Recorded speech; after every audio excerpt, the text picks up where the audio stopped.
God, I'm pale. Hey everyone, welcome to Cat Videos. My name is Katie Broyles, or Katie Cat. Catherine, do not call me Kate. I'm not crazy about being called Kate. It's kind of weird. Anywho, today I felt like sharing my book. Well, it's not really my book, but the Book of Secrets. I got this from ThinkGeek. And in it is a whole bunch of random stuff, like some of them are like tips and tricks to doing stuff, other things is like random things, like one of them is a speech that, I believe it's that Nixon prepared in case Buzz Aldrin, Neil Armstrong, and whoever the third guy was, didn't return from the trip to the moon. So that's pretty interesting to read. I'm sorry for the glare. My room doesn't have the best lighting. I've got lights right there, but they were kind of gross and And then right here I'm just getting a whole bunch of sunlight that isn't the kind of sunlight that I want. But on to business. I'm going to be reading some of these out to you. I'm going to give you my own opinion. I may act them out myself. And then I may give my own tips to go along with it for either boys or girls. Alrighty, let's get down to business. Let's get down to business to defeat the Huns.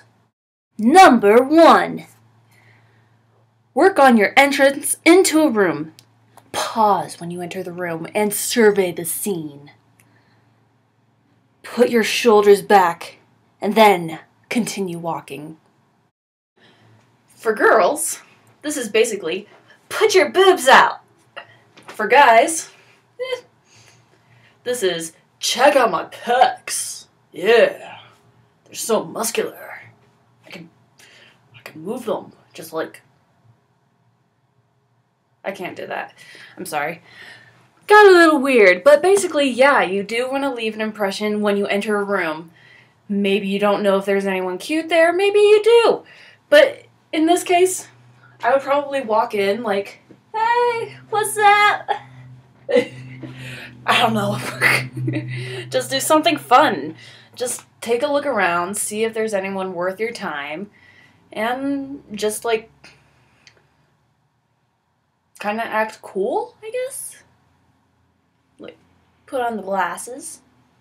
Granted, your glasses may not have kitty ears like mine. Yep. Put on the glasses, take them off. Survey the scene. Numero 2! Sorry, you may notice the lighting change. That's because I got tired of how the light was coming in, so I changed how my blinds were. Who knew? Perfect lighting all along, kind of. Now you can actually see that I do have some color and I'm not completely pasty white and dead looking. Repeat a person's name. This will instantly make them feel special. This is true. This is a psychological thing. You say someone's name when you're saying thank you to them or for telling them that they've had a good job. They automatically recognize it as, hey, I did something awesome, or I am awesome. And it just makes them feel awesome, special, amazing, wicked.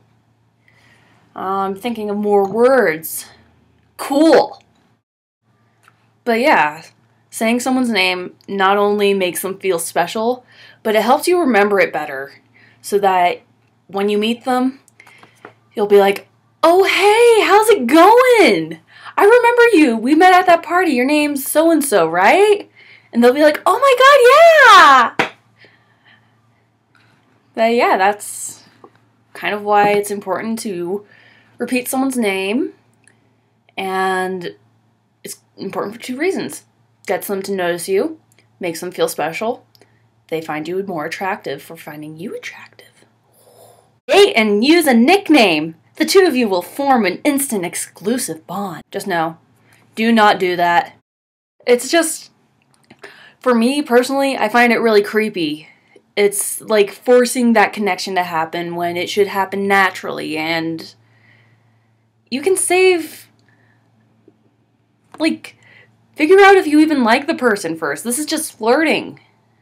Flirting does not equal relationship. If you like someone enough for a relationship or for friendship, whatever, then it's okay to give them a nickname that is more funny and all that. Ask soulful questions, such as, do you believe in love at first sight? Or, do you love someone because you need them? Or need them because you love them? I have no clue what to think of this. Mirror the other person's body language. This is true. Totally do that. If you notice them, like, twirling their hair, just, like, kind of do your own hair kind of deal. And then, like, I know this is kind of a girly one, and I can't think of anything masculine for you guys. I do this sometimes, and that gets them to mirror you. Mirror how you're standing with the person. Mirror their motions that they make. So if you're sitting across the table from someone and they've got, like, their hand on their chin, just kind of do that yourself too. Just don't make it obvious. It's all about the psychological process.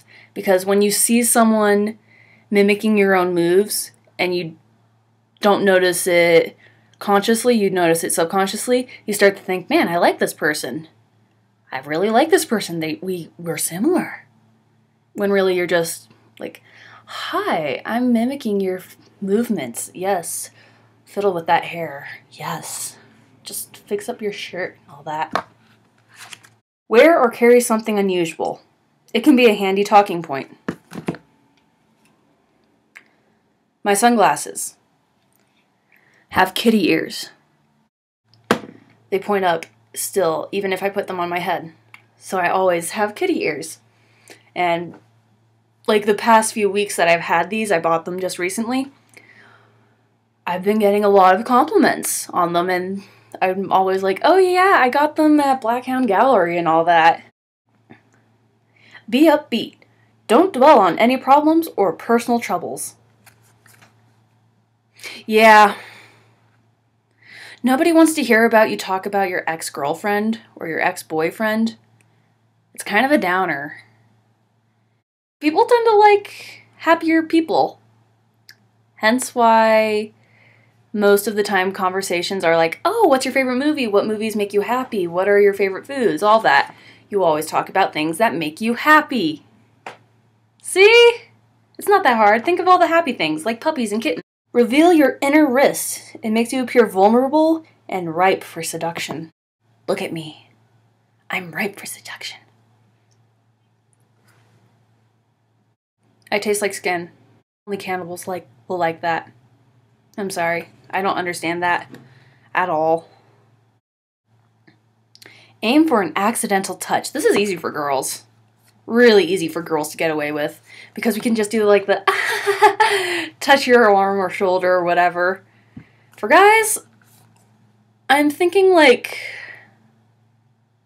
if she initiates a playful punch or a playful touch, then it's okay for you to initiate that touch. Or maybe you're sitting next to each other, just casually like lean your arm back behind her, but not so that your arm is on her. Kind of don't do hover hand. Make it so that you're more relaxing your arm on her chair.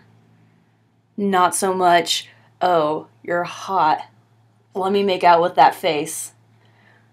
Or, I'm a virgin. I'm near a girl.